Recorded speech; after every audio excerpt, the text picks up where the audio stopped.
Boa noite, queridos irmãos. Hoje nós vamos dar início ao nosso ano bíblico. E para hoje, dia 27, será Ezequiel 46 a 48, João 12, de 12 a 19, e Lucas 19, 29 a 40. O desejado de todas as nações, o capítulo 63, eis que o teu rei virá. A irmã Elizabeth vai orar para nós. Por favor, irmã. Sim, oremos. Senhor nosso Deus, nós te agradecemos, Senhor, por esse dia que tu nos deu. Muito obrigada, Senhor. Obrigada, Deus, por esses momentos que nós vamos estar aqui juntas, estudando a tua palavra, lendo o teu santo livro e o espírito de profecia. Muito obrigada, Senhor. Ser conosco na compreensão do que for lido e também na prática daquilo que nós lemos, Senhor, e ouvimos ser lido aqui, para que isso se torne, Senhor, uma realidade na nossa vida. Por favor, Senhor, perdoa nossas fraquezas, nossas faltas, nos ajuda a nos colocar na tua presença, Senhor, no nosso devido lugar, como nós somos.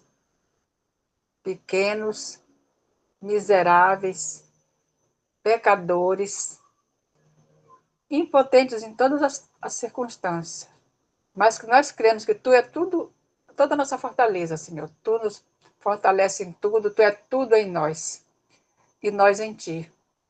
Muito obrigado, Deus. Ser conosco, nos dirige nesse estudo, em nome de Jesus. Amém, amém. Amém. Alguém quer começar? Eu começo. Ezequiel 46. Pode começar, irmã. Começo. Nos sábados e festas da lua nova, capítulo 46, versículo 1. Assim diz o Senhor Deus, a porta do átrio interior, que olha para o oriente, estará fechada durante os 6 dias que são de trabalho, mas no sábado ela se abrirá e também no dia da festa da lua nova. 2. O príncipe entrará de fora pelo vestíbulo da porta e permanecerá junto da ombreira da porta. Os sacerdotes prepararão o holocausto dele e os seus sacrifícios pacíficos. E ele adorará no limiar da porta e sairá, mas a porta não se fechará até a tarde. 3. O povo da terra adorará na entrada da mesma porta, no sábado e nas festas da lua nova, diante do Senhor. 4. O holocausto que o príncipe oferecer ao Senhor serão, no dia de sábado, 6 cordeiros sem deleito e um carneiro sem defeito. 5. A oferta de manjares será 1 efa para cada carneiro. Para cada cordeiro, a oferta de manjares será o que puder dar. De azeite, 1 hin para cada efa. 6. Mas no dia da festa da lua nova será um novilho sem defeito, e 6 cordeiros, e um carneiro. Eles serão sem defeito. 7. Preparará por oferta de manjares 1 efa para cada novilho, e 1 efa para cada carneiro, mas pelos cordeiros, segundo puder, e 1 hin de azeite para cada ela. 8. Quando entrar o príncipe, entrará pelo vestíbulo da porta e sairá pelo mesmo caminho. Instruções referentes às ofertas. 9.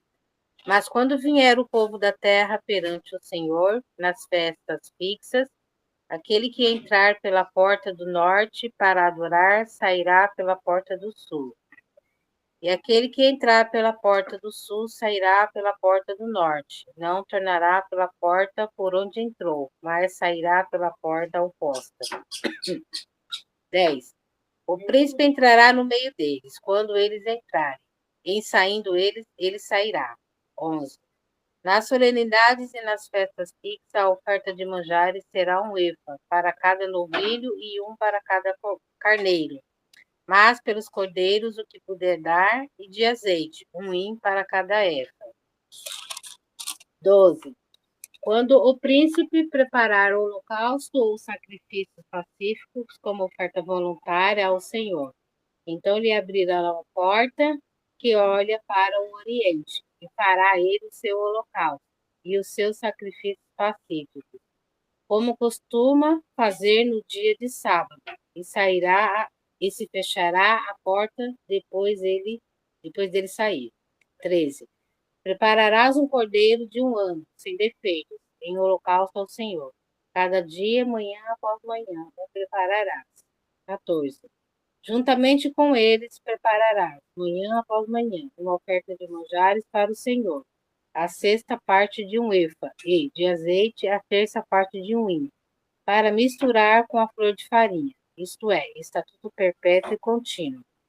15. Assim prepararão o cordeiro e a oferta de manjares, e o azeite manhã após manhã, em holocausto contínuo. 16. Assim diz o Senhor Deus, quando o príncipe der o presente de sua herança, alguns de seus filhos pertencerá a esse, será possessão deles por herança. 17. Mas quando ele um presente da sua herança a algum dos seus servos, será deste até ao ano da liberdade. Então tornará para o príncipe, porque a seus filhos, somente a eles, pertencerá a herança. 18. O príncipe não tornará nada da herança do povo, não os bulhará da sua possessão, da sua própria possessão, deixará a herança a seus filhos, para que o meu povo não seja retirado, cada um da sua possessão. 19. Depois disso, o homem me trouxe pela entrada que estava ao lado da porta, as câmeras santas dos sacerdotes, as quais olhavam para o norte. E eis que havia ali um lugar dos fundos extremos, que olham para o ocidente. 20. Ele me disse: Este é o lugar onde os sacerdotes cozerão a oferta pela culpa e a oferta pelo pecado, e onde cozerão a oferta de manjares, para que não a tragam ao átrio exterior, e assim santifiquem o povo. 21. Então me levou para fora, para o átrio exterior, e me fez passar aos 4 cantos do átrio, e eis que em cada canto do átrio havia outro átrio. 22. Nos 4 cantos do átrio havia átrios pequenos, menores de 40 côvados de comprimento e 30 de largura. Estes 4 cantos tinham a mesma dimensão. 23. Havia um muro ao redor dos átrios, ao redor dos 4, e havia lugares para cozer ao pé dos muros ao redor. 24. E me disse: são essas cozinhas, onde os ministros do templo cozerão o sacrifício do culto. A torrente das águas purificadoras, capítulo 47, versículo 1. Depois disto, o homem me fez voltar à entrada do templo, e eis que saíam águas debaixo do limiar do templo, para o oriente, porque a face da casa dava para o oriente, e as águas vinham debaixo do lado direito da casa, do lado sul do altar. 2. Ele me levou pela porta do norte, e me fez dar uma volta por fora, até a porta exterior, que olha para o oriente, e eis que corriam as águas ao lado direito. 3. Saiu aquele homem para o oriente, tendo na mão um cordel de medir. Mediu 1000 côvados e me fez passar pelas águas, águas que me davam pelos tornozelos. 4. Mediu mais 1000 e me fez passar pelas águas, águas que me davam pelos joelhos. Mediu mais 1000 e me fez passar pelas águas, águas que me davam pelos lombos. 5. Mediu ainda outros 1000, e era já um rio que eu não podia atravessar, porque as águas tinham crescido. Águas que se deviam passar a nado, rio pelo qual não se podia passar. 6. E me disse: viste isso, filho do homem? Então me levou e tornou a trazer à margem do rio. 7. Tendo eu voltado, eis que à margem do rio havia grande abundância de árvores, de um e de outro lado. 8. Então me disse: essas águas saem para a região oriental, e desde a campina, e entram no Mar Morto, cujas águas ficarão saudáveis. 9. Toda criatura vivente que vive em enxame viverá por onde quer que passe este rio, e haverá muitíssimo peixe. E aonde chegarem essas águas, tornarão saudáveis as do mar, e tudo viverá por onde quer que passe este rio. 10. Junto a ele se acharão pescadores, desde em Gedi até em Eglaim. Haverá lugar para se estenderem redes. O seu peixe, segundo as suas espécies, será como o peixe do mar grande, em multidão excessiva. 11. Mas os seus charcos e seus pântanos não serão feitos saudáveis, serão deixados para o sal. 12. Junto ao rio, as riboteiras, de um e de outro lado, nascerá toda sorte de árvore que dá fruto para se comer. Não fenecerá a sua folha, nem faltará o seu fruto. Nos seus meses produzirá novos frutos, porque as suas águas saem do santuário. O seu fruto servirá de alimento e a sua folha de remédio. As fronteiras da terra de Israel. 13.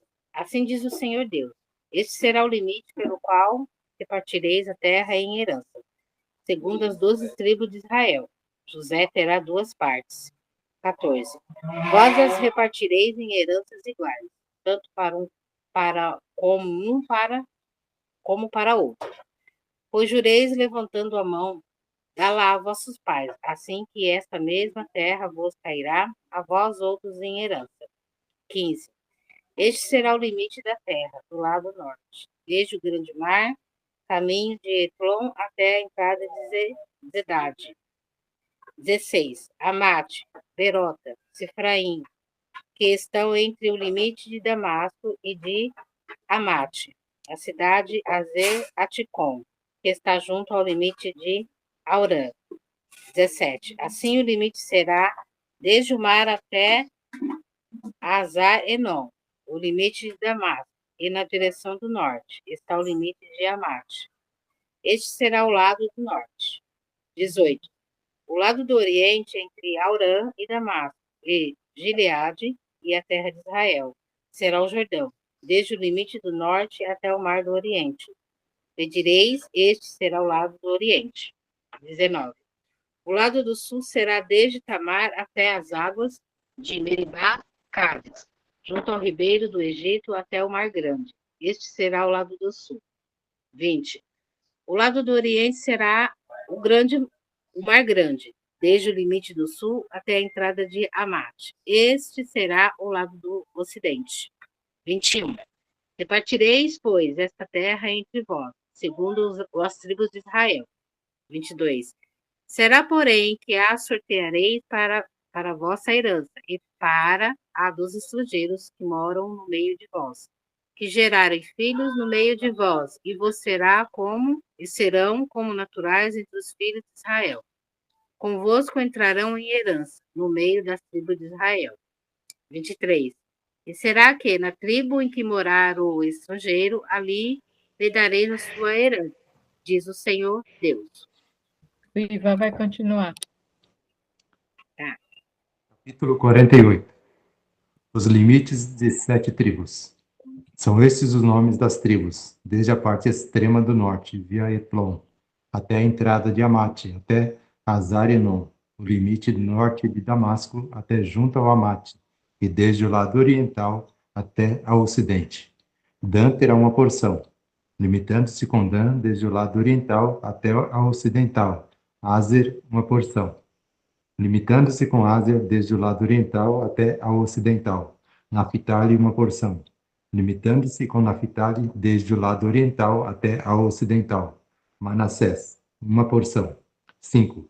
Limitando-se com Manassés desde o lado oriental até o ocidental. Efraim, uma porção, limitando-se com Efraim desde o lado oriental até ao ocidental. Ruben, uma porção, limitando-se com Ruben desde o lado oriental até o ocidental. Judá, uma porção, limitando-se com Judá desde o lado oriental até ao ocidental.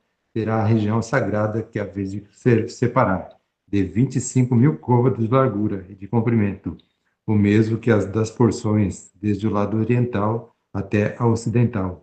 O santuário estará no meio dela. A região que a vez de separar ao Senhor será do comprimento de 25.000 côvados e da largura de 10.000. 10. Esta região santa do sacerdote terá ao norte 25.000 côvados, ao ocidente 10.000 de largura, ao oriente 10.000 de largura e ao sul 25.000 de comprimento. O santuário do Senhor estará no meio dela. Será para os sacerdotes santificados, para os filhos de Zadok, que cumpriram o seu dever e não andaram errados, quando os filhos de Israel se extraviaram, como fizeram os levitas. Será a região especial dentro da região sagrada, lugar santíssimo, fazendo limites com a porção dos levitas. Os limites dos sacerdotes e dos levitas. 13. Os levitas, segundo o limite dos sacerdotes, terão 25.000 côvados de comprimento e 10.000 de largura. Todo o comprimento será 25.000 e a largura 10.000. Não venderão nada disso, nem trocarão, nem transferirão a outro, ou trem, o melhor da terra, porque é santo ao Senhor.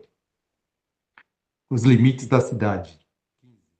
Mas os 5.000 côvados que ficaram da largura diante dos 25.000 serão para o uso civil da cidade, para habitação e para arredores. A cidade estará no meio. Serão essas as suas medidas: o lado norte de 4.500 côvados, ao lado sul de 4.500, o lado oriental de 4.500 e o lado ocidental de 4.500. Os arredores da cidade serão ao norte de 250 côvados, ao sul de 250 côvados, ao oriente de 250 e ao ocidente de 250. Quanto ao que ficou do resto do comprimento, paralelo à região sagrada, será de 10.000 para o oriente e de 10.000 para o ocidente, e corresponderá à região sagrada, e o seu produto será para o sustento daqueles que trabalham na cidade. Lavrá-lo-ão os trabalhadores da cidade, provindos de todas as tribos de Israel. 20. A região toda será de 25.000 côvados em quadrado, isto é, a região sagrada juntamente com a possessão da cidade. Os limites do príncipe. 21.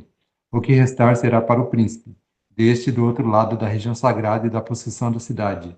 Por isso, aquilo que se estende dos 25.000 côvados em direção do oriente e também dos 25.000 côvados em direção do ocidente, paralelamente com as porções, será do príncipe.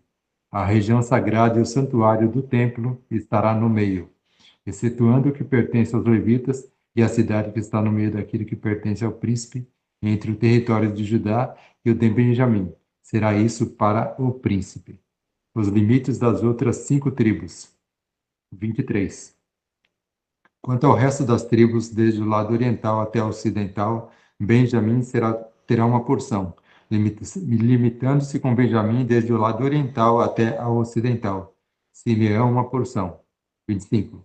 Limitando-se com Simeão desde o lado oriental até o ocidental. Issacar, uma porção. Limitando-se com Issacar desde o lado oriental até o ocidental. Zebulon, uma porção. Limitando-se com Zebulon desde o lado oriental até ao ocidental. Gade, uma porção. Limitando-se com o território de Gade ao sul. O limite será desde Tamar até as águas do Meribá Cádiz, ao longo do ribeiro do Egito, até o Mar Grande. Esta é a terra que sorteareis em herança às tribos de Israel, e estas as suas porções, diz o Senhor Deus. As portas da cidade. 30. São estas as saídas da cidade. Do lado norte, que mede 4.500 côvados, 3 portas, a porta de Ruben, a de Judá e a de Levi, tomando as portas da cidade os nomes das tribos de Israel. Do lado oriental, 4.500 côvados e 3 portas, a saber, a porta de José, a de Benjamim e a de Dan. Do lado sul, 4.000 de Simeão, a de Issacar e a de Zebulon. Do lado ocidental, 4.500 côvados, e as suas 3 portas, a porta de Gade, a de Azer e a de Naphtali, 18.000 côvados em redor, e o nome da cidade desde aquele dia será: o Senhor está ali. Amém. Alguém gostaria de ler João 12? Não, João 12, 12 a 19? Posso ler. Pode ler, irmã Áurea. Tá bom. A entrada triunfal. No dia seguinte, a grande multidão que tinha vindo para a festa ouviu falar que Jesus estava chegando a Jerusalém. 13.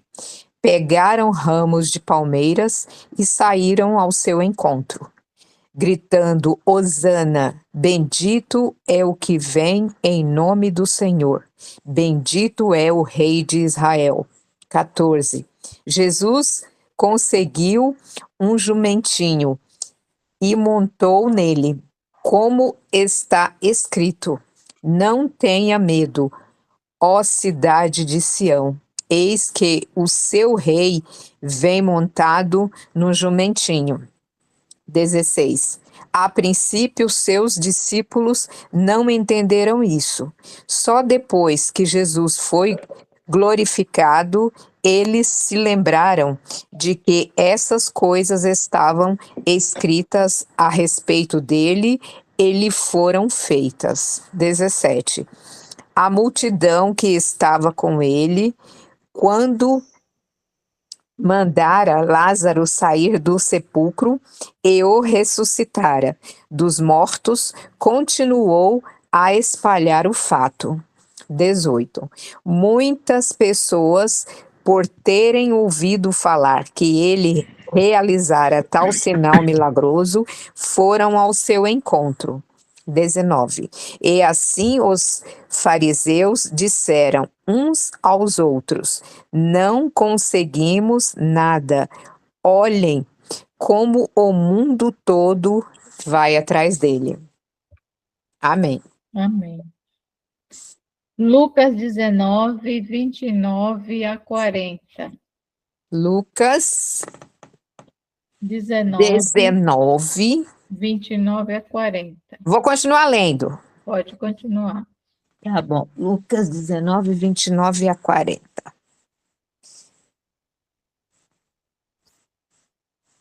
Ao aproximar-se de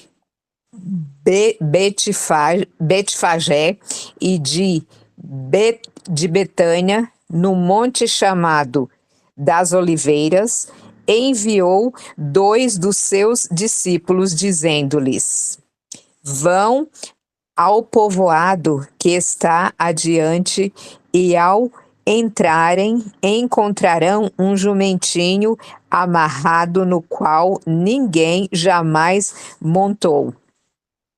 Desamarrem-no e tragam-no aqui. 31. Se alguém perguntar: Por que o estão desamarrando? Digam-lhe: O Senhor precisa dele. 32. Os que tinham sido enviados foram e encontraram o animal exatamente como ele lhes tinha dito. 33. Quando estavam desamarrando o jumentinho, os seus donos lhes perguntaram: Por que vocês estão desamarrando o jumentinho? 34. Eles responderam: O Senhor precisa dele. 35. Levaram-no a Jesus, lançaram seus mantos sobre o jumentinho e fizeram o que Jesus montasse nele. 36. Enquanto ele prosseguia, o povo estendia os seus mantos pelo caminho. Quando ele já estava perto da descida do Monte das Oliveiras, toda a multidão dos discípulos começou a louvar a Deus, alegremente e em alta voz, por todos os milagres que tinham visto, exclamavam. 38. Bendito é o Rei que vem em nome do Senhor. Paz no céu e glória nas alturas. 39. Alguns dos fariseus que estavam no meio da multidão disseram a Jesus: Mestre, repreende os seus discípulos. Eu digo a vocês, respondeu ele, se eles se calarem, as pedras falarão. Lamento sobre Jerusalém. 40, irmã. Mas a gente se empolga e vai embora. É boa a leitura, né? Louvado Sim. seja Deus. Agora o capítulo 63, o desejado de todas as nações, eis que o teu rei virá. Alegra-te muito, ó filha de Sião. Exulta, ó filha de Jerusalém. Eis que o teu rei virá a ti, justo e salvador, pobre e montado sobre um jumento, sobre um asninho, filho de jumenta. 500 anos antes do nascimento de Cristo, o profeta Zacarias assim predisse a vinda do rei de Israel. Essa profecia devia então cumprir-se. Aquele que por tanto tempo recusara honras reais, vem agora a Jerusalém como o prometido herdeiro do trono de Davi. Foi o primeiro dia da semana que Jesus fez sua entrada triunfal em Jerusalém. Multidões que haviam afluído a vê-lo em Betânia acompanharam-no ansiosos de lhe testemunhar a recepção. Muita gente se achava a caminho de Jerusalém para celebrar a Páscoa e uniu-se à multidão que acompanhava Jesus. Toda a natureza parecia regozijar-se. As árvores estavam verdejantes e as flores espargiam pelo ar um delicado aroma. O povo achava-se animado de nova vida e alegria. Surgia mais uma vez a esperança do novo reino. Determinado a entrar montado em Jerusalém, Jesus mandara 2 dos discípulos buscarem para ele uma jumenta e seu asninho. Por ocasião de seu nascimento, o Salvador dependeu da hospitalidade de estranhos. A manjedoura em que esteve foi um lugar de descanso emprestado. Agora, se bem que seja todo gado sobre milhares de colinas, depende da bondade de um estranho quanto a um animal em que entrar em Jerusalém como rei. Novamente, porém, se manifesta sua divindade, mesmo nas mínimas instruções dadas aos discípulos para o desempenho desse mandado. Como predissera, foi prontamente satisfeito o pedido. O Senhor os admiste. Jesus preferiu servir-se do jumento que nenhum homem jamais montara. Com alegre entusiasmo, estenderam os discípulos suas vestes sobre o animal, e sobre ele sentaram o mestre. Até então, Jesus sempre viajara a pé, e a princípio os discípulos se admiraram de que agora preferisse montar.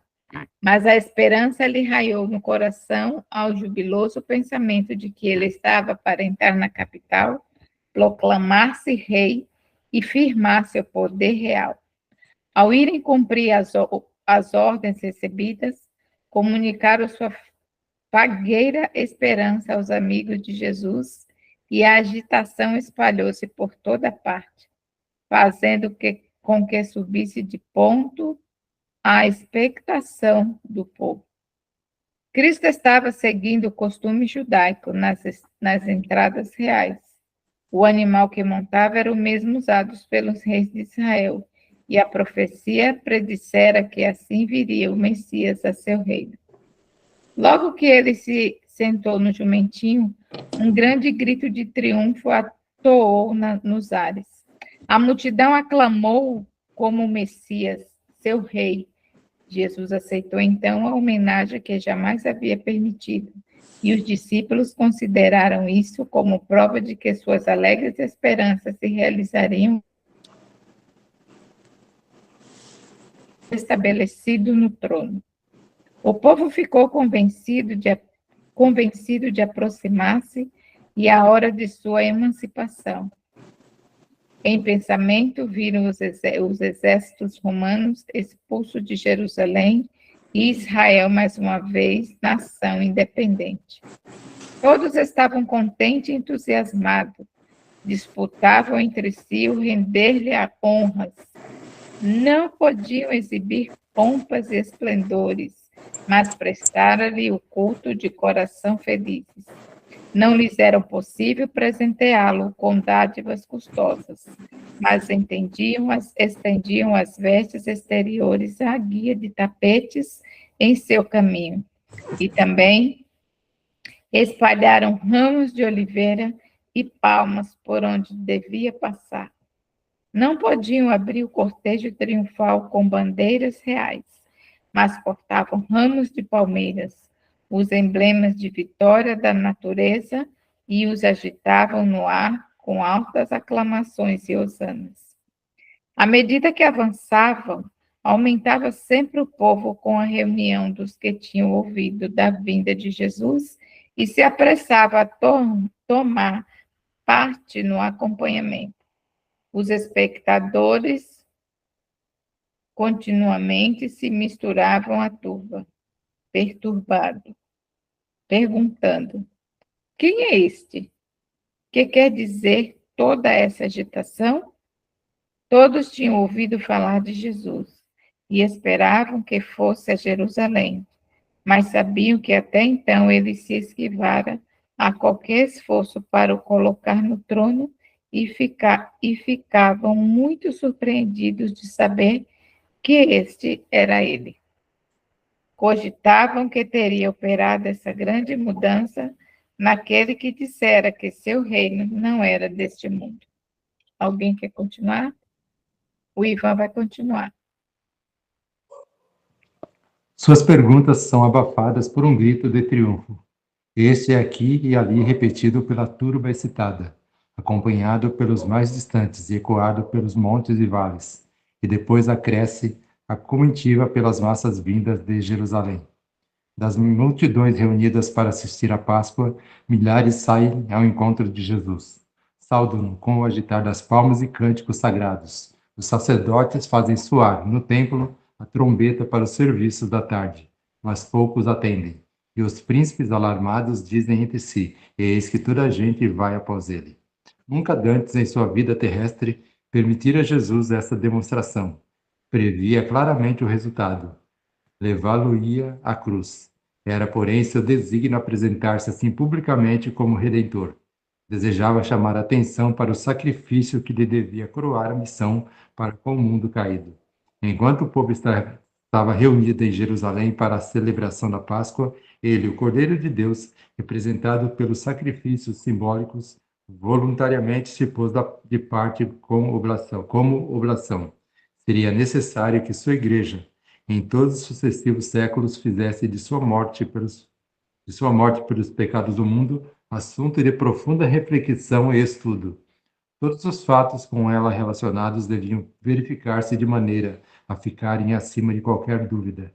Era preciso, pois, que os olhos de todo o povo fossem então dirigidos para ele. Os acontecimentos que precederam seu grande sacrifício deviam ser de modo a chamar a atenção para o próprio sacrifício.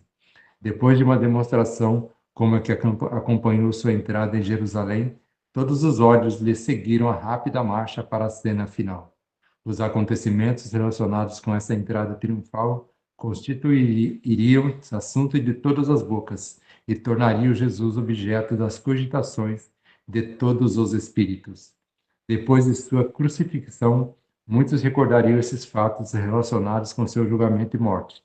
Teriam levados a investigar os escritos dos profetas, que conversar-se-iam de que Jesus era o Messias, e multiplicar-se-iam em todas as terras os conversos à fé.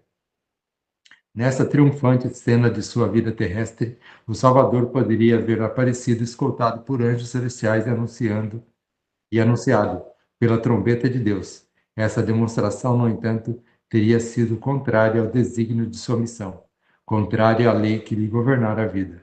Permaneceu fiel à sorte humilde que aceitara.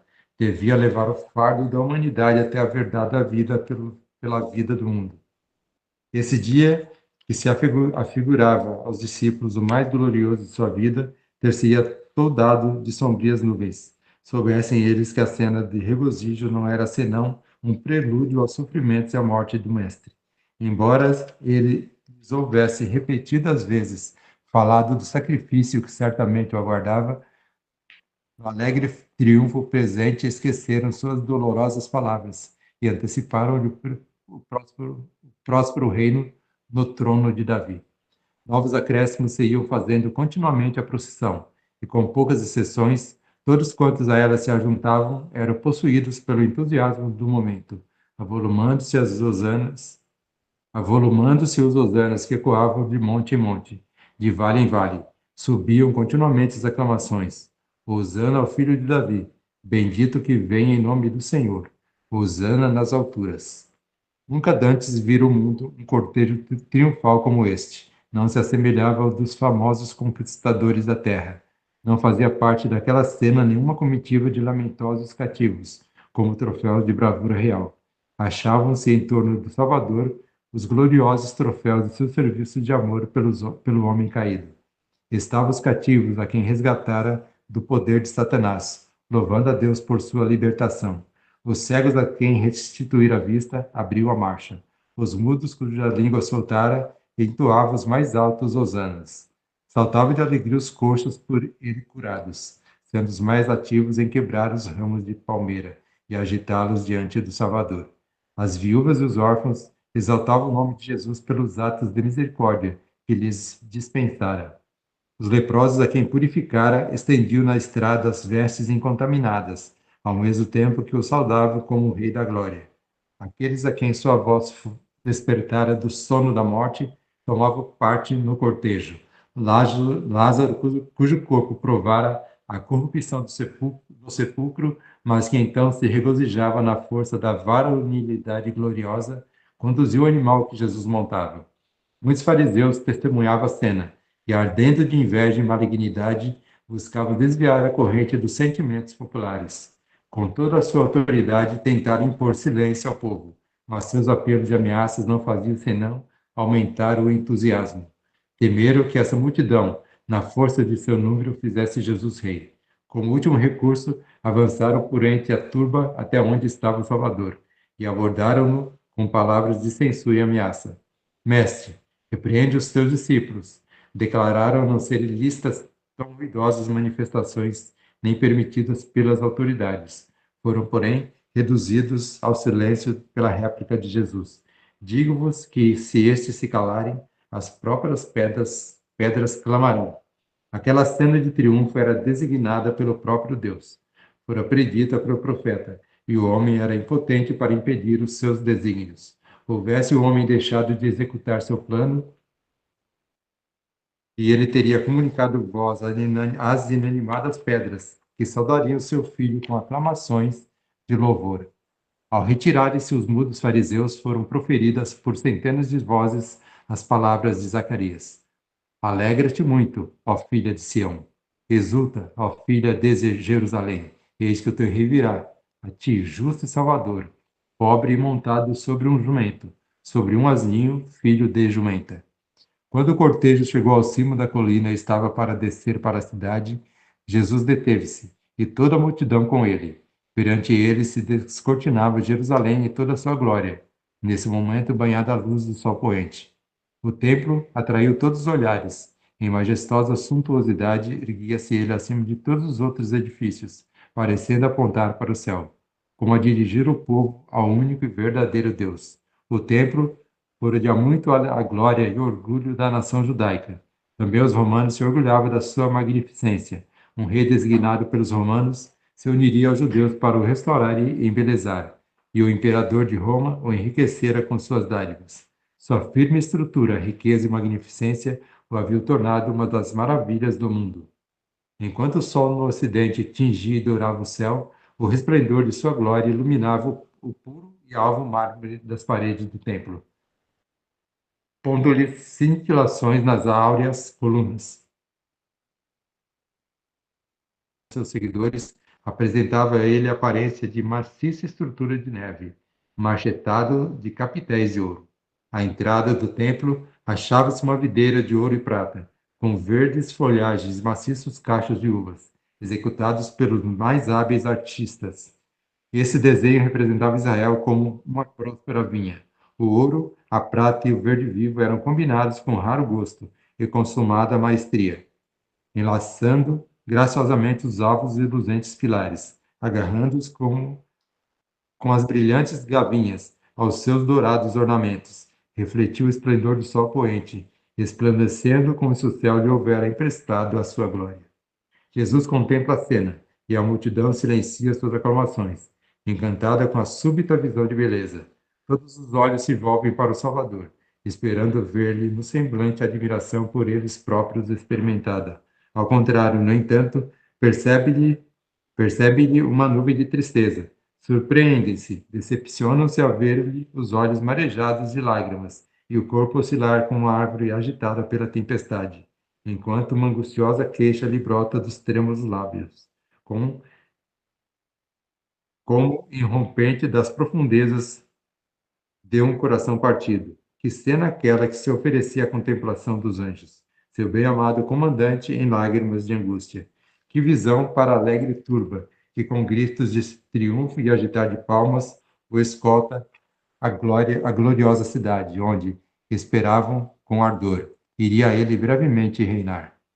Jesus chorara ao pé do sepulcro de Lázaro, mas fora numa divina mágoa de simpatia para com a humana dor. Eu Esta vou súbita continuar. tristeza, porém, era qual nota de lamento em meio de um grande coro triunfal. Por entre uma cena de regozijo em que todos lhe tributavam homenagens, o rei de Israel lhe debulhava em lágrimas, não as silenciosas lágrimas de alegria, mas pranto e gemidos de inexprimível angústia. A turba sentiu-se repentinamente tomada de tristeza. Emudeceram-se-lhe as aclamações. Muitos choraram, possuídos de simpatia por um pesar que não podiam compreender. As lágrimas de Jesus não eram a antecipação de seus próprios sofrimentos. Mesmo diante dele achava-se o Getsêmani, onde em breve o envolveria o horror de uma grande treva. Estava à vista também a porta das ovelhas, pela qual durante séculos haviam sido conduzidos os animais destinados às ofertas sacrificais. Esta porta presto se abriria para ele, o grande Cordeiro de Deus, a cujo sacrifício pelos pecados do mundo apontavam todas estas ofertas. Perto estava o Calvário, cena de sua próxima agonia. No entanto, não foi por causa desses pontos a lembrarem-lhe o semblante. Só um minutinho. Perto estava o Calvário, cenário de sua próxima agonia. No entanto, não foi por causa desses pontos a lembrarem-lhe a cruel morte que o Redentor chorou e gemeu em angústia de espírito. Não era uma dor egoísta a sua. O pensamento de sua própria agonia não intimidava aquela nobre alma pronta para o sacrifício. Vou continuar. Foi a vista de Jerusalém que pungiu o coração de Jesus. Jerusalém que rejeitara o Filho de Deus e lhe desdenhara o amor, que recusara ser convencida por seus poderosos milagres e estava prestes a tirar-lhe a vida. Viu que ela era em sua culpa de rejeitar o Redentor e o que poderia ter sido caso o houvesse aceitado a ele. O único a poder lhe curar a ferida viera para salvá-la, como poderia a ela renunciar? Israel fora um povo favorecido. Deus fizera de seu templo a sua habitação. Era formoso de sítio e alegria de toda a terra.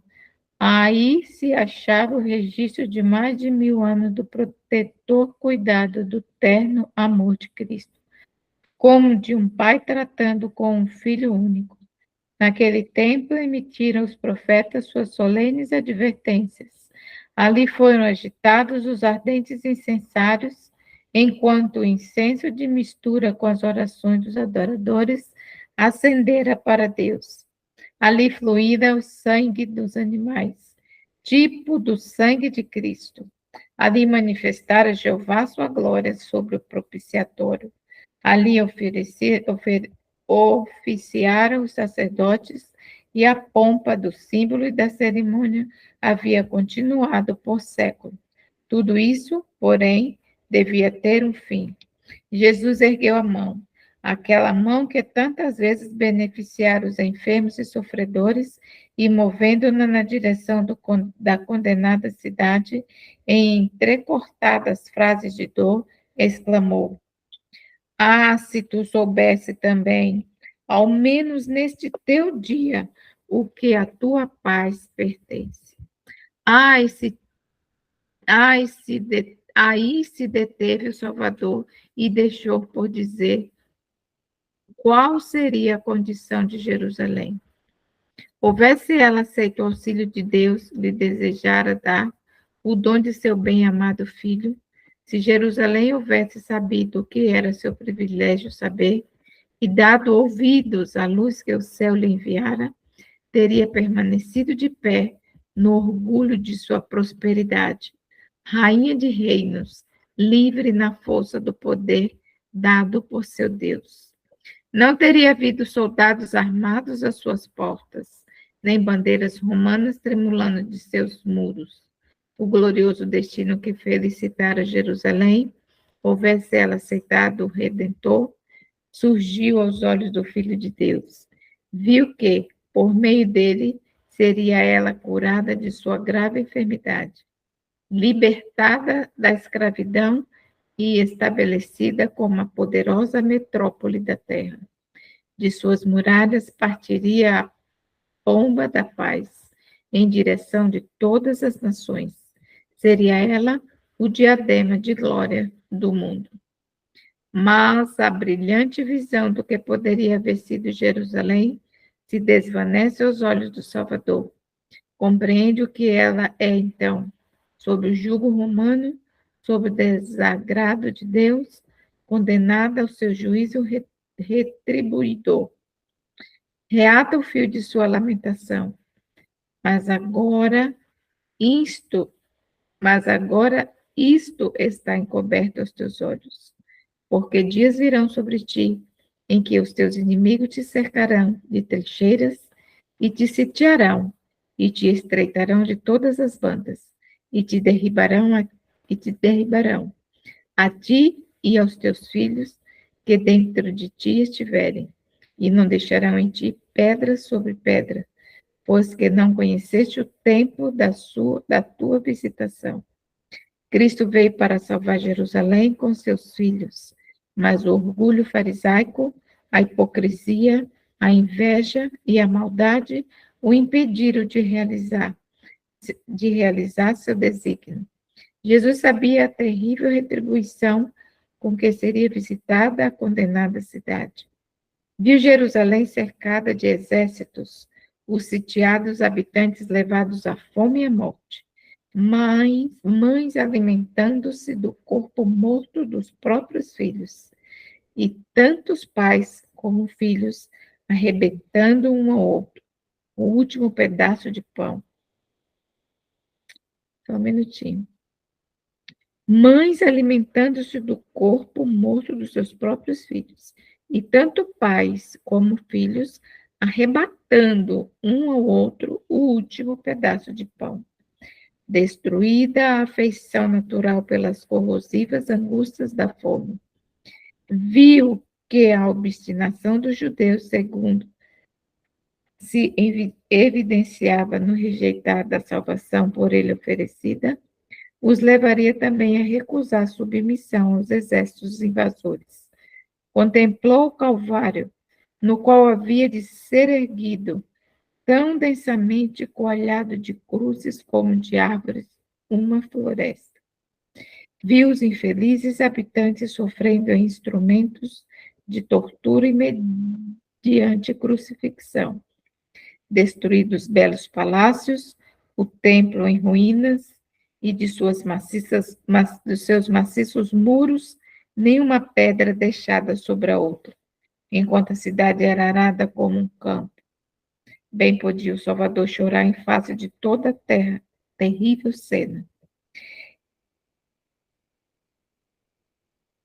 Como um terno pai pranteia um filho extraviado, assim chorava Jesus sobre a bela e amada cidade. Como posso renunciar a ti? Como te posso ver votada à destruição? Deverei deixar-te encher o cálice de tua iniquidade? Uma alma é de tanto valor que, em comparação com ela, os mundos desmerecem até a insignificância. Mas ali estava toda uma nação para se perder. Quando o sol em declínio rápido se ocultasse no céu ocidental, terminaria o dia de graça de Jerusalém. Quando a comitiva se detinha no cimo do Olivete, Não era ainda demasiado tarde para Jerusalém se arrepender. O anjo da misericórdia dobrava então as asas para descer do áureo trono, a fim de dar lugar à justiça e ao juízo prestes a vir. Mas o grande coração amorável de Cristo intercedia ainda por Jerusalém, que lhe escarnecera as misericórdias, desprezando as advertências, e estava a ponto de mergulhar as mãos em seu sangue. Se tão somente Jerusalém se arrependesse, não seria ainda demasiado tarde, enquanto os derradeiros raios do sol poente pairavam sobre o templo. As torres e cúpulas não a levaria algum anjo bom ao amor do Salvador, desviando-lhe a condenação. Formosa e ímpia cidade, que apedrejara os profetas, que rejeitara o Filho de Deus, que por sua impenitência se prendia em cadeias de servidão. Seu dia de graça estava quase passando.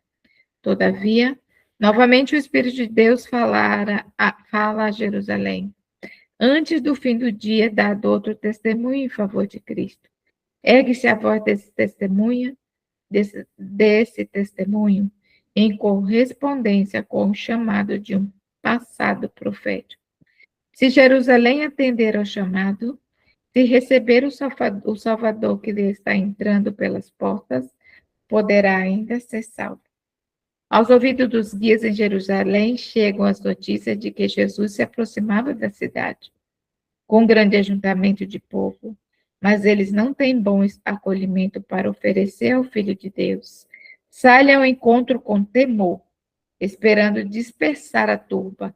Quando o cortejo está para descer o Monte das Oliveiras, é interceptado pelos principais, indaga a causa do tumultuoso regozijo. Ao perguntarem: quem é este? Aos discípulos possuídos de inspiração respondem: em eloquentes acenos repete as profecias concernentes a Cristo. Adão vos dirá: é a semente da mulher que há de esmagar a cabeça da semente. Perguntai a Abraão, ele vos afirmará: é Melquisedeque, rei de Salém, rei de paz. Dir-vos-á Jacó, é Siló, da tribo de Judá. Isaías vos declarará: Emanuel, maravilhoso, conselheiro, Deus forte, Pai da eternidade, príncipe da paz. Jeremias vos há de asseverar: o renovo de Davi, o Senhor, justiça nossa. Afirmai-vos-á Daniel, é o Messias. Osés vos dirá: é o Senhor, o Deus dos exércitos, o Senhor é o seu memorial. Exclamará João Batista: eis o Cordeiro de Deus que tira o pecado do mundo. O grande Jeová proclamou seu santo trono, do seu santo trono. Este é o meu filho amado. Nós, seus discípulos, declaramos: esse é Jesus, o Messias, o príncipe da vida, o redentor do mundo. E o príncipe das potestades das trevas o reconhece, dizendo: bem sei quem és, o Santo de Deus. Louvado seja o nosso Deus, por Amém. essa cultura maravilhosa. Aqueles que puderem, vamos nos ajoelhar Vamos nos para ajoelhar. finalizar. Glorioso e amado Deus, maravilhoso Salvador, muito obrigada, Senhor, pois até aqui o Senhor tem nos ajudado. A Ti toda a honra, glória e louvor, pois o Senhor só quer nos salvar. Muito obrigada por essas palavras de renovo, por essas palavras de esperança, pois aguardamos também o nosso Redentor. Obrigada, Senhor, pois o Senhor nos ajuda a entender toda a história. Muito obrigada, Pai querido, por cada um aqui presente, por cada família aqui representada, que se dispõe a todos os dias fazer a leitura da tua carta para nós, do teu manual de instrução, para que possamos aprender qual é o caminho e seguir, sem nos desviarmos nem para a direita, nem para a esquerda. Seguir para o alvo que é Cristo, nosso Redentor. Muito obrigada, Senhor. E neste momento eu te peço, tem misericórdia de nós, fortalece-nos, faz-nos fortes e corajosos para a honra e glória do teu nome. Tem misericórdia de nós. Dá-nos, Senhor, a cada dia o renovo, dá-nos a cada dia a fé, a esperança. Perdoa-nos e nos ajude a não pecarmos contra ti. Em nome de Jesus. Amém. Amém. Amém. Glória a Deus. Amém. Louvado seja Deus.